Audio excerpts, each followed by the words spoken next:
بچی ته څو خویندې؟ مونږ نهه. نهه په کور یې؟ او پلارم؟ پلار مې زړی بیمار دی. نو خو دا ورکو نو د دې څوک اختیارمند څوک دی؟ او خیشته دی. او خیشته. سلامونه احترامات ګرانو کتونکو. لب خان شیرپو ویلفیر فاونډیشن ته دغه بې وسه بې څوکه خلکه رامات دي او د خپل وس مطابق هغوی لار څه ورکوو.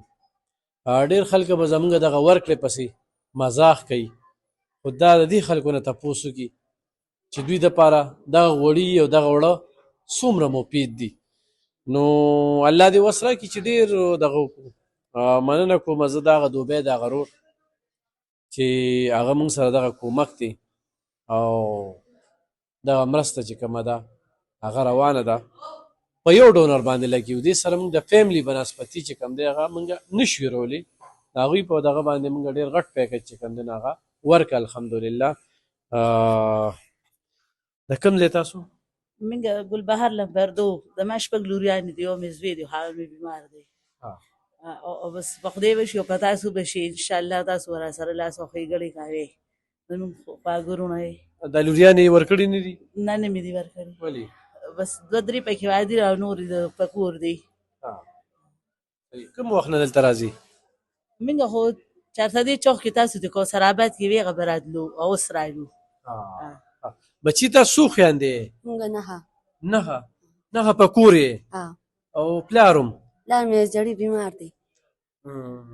او وروڼه دې شته؟ نه وروڼان مې نشته. څو پکې معذوره دي؟ دوه. یو دا ده؟ یو بله ده. نهه واړه په کور یې؟ نو خو دا ورکو نو د دې څوک اختیارمند څوک دی؟ او خیشته دی. او خیشته. تاسو؟ موږ هم ورکولی شو. تاسو لوریانې؟ زما شپږ. او د کوم ځای تاسو؟ زه تنګي. ستاسو د کور حال څنګه دی بیان کړه کنه؟ کور هم بس خراب دی، کوټه هم داسې راغورځېږي او پرده هم متاجر باران کې ټولې جامې زمین همدې خوشتې شوې او بس وړو تمه شول، د یخنۍ نه پکې موږ شو. او دغه شپږ لوریانې چې کوم دي دا سره په دغه کوټه کې دغه ماته کوټه کې ماته کوټه کې داسې علم دې راشي ویې ګوره خیر دې ویې ډوکه. ته؟ موږ سټیشن کې ما خو هغه دلته مخکې ریکارډینګ کړو. زما خاوند قرضدار و، سوداګرۍ کې دغه شوي او دوه زامن مې دي هغه هم معذوره دي، خواښې مې هم معذوره ده، خاوند مې هم دی. بس دغه ته ناست وو، که چا څه راکړو وخورو که نه دغه شانتې ناست وو. ګرانو کتونکو د ده خاوند سره دوکه شوې ده، پلاډ ورسره شوی دی او ډېر ضرورتمند دي. ښه تاسو ژوند څنګه دی؟ بس دلته کې خو به چې څوک مجبوره وي نو هغوی به راځي، د چا ښه غریبي وي نو هغوی به دلته راځي. د دې میک مخې ته د دې کیمرې مخې ته ودرېدل ډېره ګرانه خبره ده.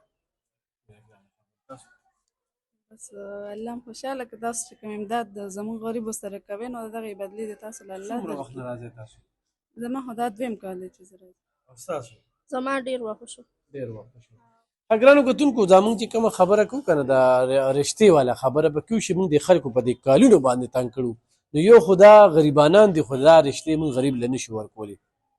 پنځه مرلې کور نیکه او چارسه ده، نو خو چارسه کې ځان له کوره اخیستی شي نو راځئ د دې یوې شپږ لوریانې دي، د دې بلې شپږ دي، دا پکې نښه خویندې دي. نښه د دې اختیار موږ سره شته، دا نه چې نشته دی. دا چې دلته راځي کلونو نه دوی سره زموږ یو رشته جوړه شوې ده. نو که چېرې تاسو چې کوم دی نو واقعي انټرست یې هسې بینونه نه اخلي او موږ نه تنګوئ که نه نو بیا صحیح ده. او خو یې روجه ده، موږ چې څه ورکوو که نه دا ډېر څه حقدار دي. نو راشئ چې دوی له څه ورکړو. نو خلک وایي واده واده واده واده. د خدای تعالی بندګان یم، زه دا دویمه ورځ د صرف دا کال راځي، خو چا هم دونه وي زه په یو ډونر لګیم. چا هم دونه وي چې زه خو ډېر ایماندار یم، زه به ښځه ساتم او زما د طرف نه چې کوم دی نو دغه زنانه له دا د وړو بوره یې ورکړه او د یو ټینګې غوړي وله واله. یو ایماندار هم رانغی نو صرف چسکې مه لګوې.